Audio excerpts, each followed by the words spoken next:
Imagine waking up tomorrow. Your phone suddenly screams with an emergency alert. Nuclear missiles launched! You check the news. Hundreds of missiles are already in the air, and they're heading toward major cities. From this moment, humanity has about 30 minutes before the world changes forever. Military satellites detect the launches almost instantly. Countries like the United States and Russia have warning systems designed for exactly this moment. Within minutes, leaders must decide: launch their own nuclear weapons or risk losing them forever. This terrifying strategy is called mutually assured destruction. If one country fires, the other fires back, and suddenly, thousands of nuclear warheads are flying across the planet, each one capable of destroying an entire city. About 30 minutes later, the missiles arrive. Cities like New York City, London, Moscow, and Beijing could be among the first targets. When a nuclear bomb detonates, three things happen instantly. First, a blinding flash hotter than the surface of the sun.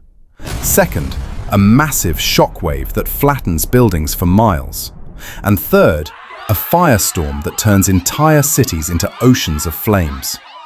Millions of people could die within the first hour alone.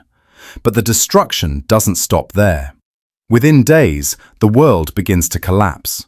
Power grids fail. Communication networks disappear. Hospitals are overwhelmed. Governments struggle to maintain control. And radioactive fallout begins drifting through the atmosphere. Large areas become deadly to enter. But the worst consequence hasn't even arrived yet. Thousands of burning cities would send massive clouds of smoke into the upper atmosphere. This smoke could block sunlight around the world. Scientists call this nuclear winter. Temperatures drop, crops fail, global food supplies collapse. Even countries far from the explosions could face massive famine. Humanity might survive a nuclear war, but the world would never look the same again. Modern civilization could collapse in a matter of weeks, all from a war that might last less than a single day. And that's why, for decades, world leaders have tried to make sure one thing never happens: the first missile launch.